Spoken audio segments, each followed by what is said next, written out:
بسم اللہ الرحمن الرحیم۔ شروع کرتا ہوں اللہ تعالیٰ کے نام کے ساتھ جو بڑا مہربان نہایت رحم کرنے والا ہے۔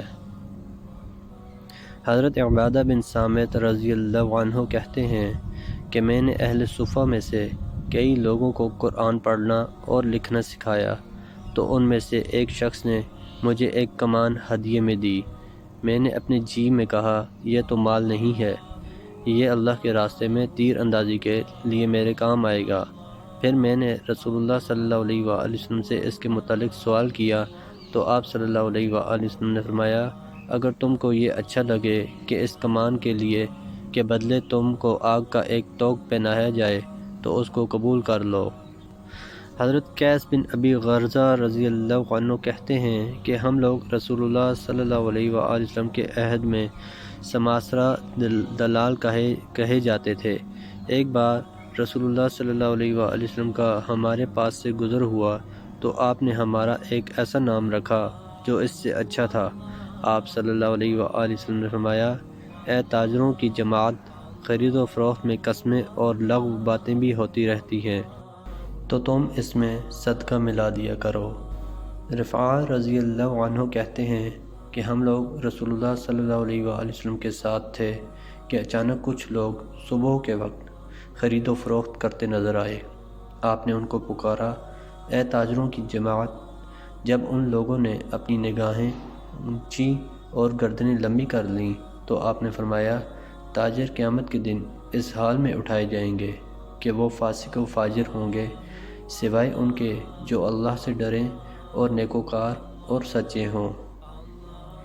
نافع کہتے ہیں کہ میں اپنا سامان تجارت شام اور مصر بھیجا کرتا تھا، پھر میں نے عراق کی طرف بھیج دیا۔ پھر میں ام المؤمنین عائشہ رضی اللہ عنہا کے پاس آیا اور ان سے کہا کہ میں اپنا سامان تجارت شام بھیجا کرتا تھا، لیکن اس بار میں نے عراق بھیج دیا ہے۔ تو انہوں نے کہا، ایسا نہ کرو، تمہاری پہلی تجارت گاہ کو کیا ہوا کہ اس کو چھوڑ کر تم نے دوسری اختیار کر لی؟ میں نے رسول اللہ صلی اللہ علیہ وآلہ وسلم کو فرماتے سنا ہے، اللہ تعالیٰ جب تم میں سے کسی کے لیے روزی کا کوئی ذریعہ پیدا کر دے تو وہ اسے نہ چھوڑے یہاں تک کہ وہ بدل جائے یا بگڑ جائے۔ حضرت ابو ہریرہ رضی اللہ عنہ کہتے ہیں کہ رسول اللہ صلی اللہ علیہ وآلہ وسلم نے فرمایا، اللہ نے جتنے بھی نبی بھیجے ہیں سب نے بکریاں چرائی ہیں۔ اس پر آپ کے صحابہ نے کہا، یا رسول اللہ، آپ نے بھی فرمایا، میں بھی چند کی رات پر اہل مکہ کی بکریاں چرایا کرتا تھا۔ سوید کہتے ہیں کہ ہر بکری پر ایک کی رات ملتا تھا۔ ام المؤمنین عائشہ رضی اللہ عنہا کہتی ہیں کہ رسول اللہ صلی اللہ علیہ وآلہ وسلم نے فرمایا، تصویریں بنانے والوں کو قیامت کے دن عذاب دیا جائے گا اور ان سے کہا جائے گا، جن کو تم نے بنایا ہے ان میں جان ڈالو۔ حضرت ابو ہریرہ رضی اللہ عنہ کہتے ہیں کہ رسول اللہ صلی اللہ علیہ وآلہ وسلم نے فرمایا، لوگوں میں سب سے زیادہ جھوٹے، رنگریز اور سنار ہوتے ہیں۔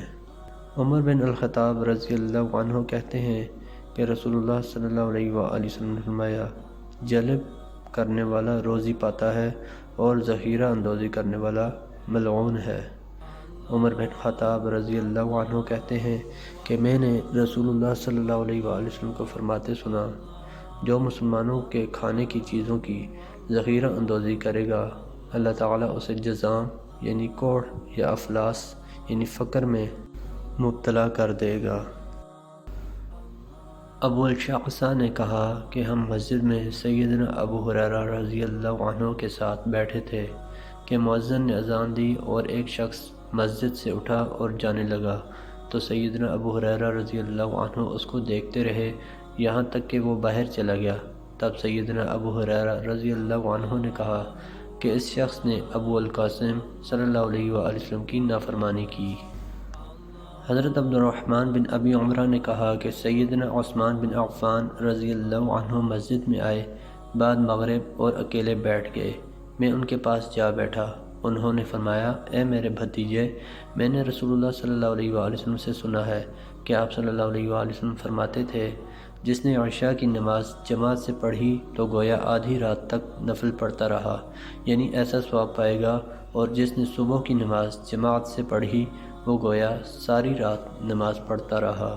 محترم دوستو، اللہ تعالیٰ سے دعا ہے اللہ تعالیٰ ہمیں ان حدیث پر عمل کرنے کی توفیق عطا فرمائے، اللہ تعالیٰ ہمیں دونوں جہانوں میں کامیابیاں عطا فرمائے، آمین یا رب العالمین۔ ویڈیو کو ثواب کی نیت سے زیادہ شیئر کریں۔ جزاکم اللہ خیرا کثیرا، والسلام علیکم ورحمۃ اللہ وبرکاتہ۔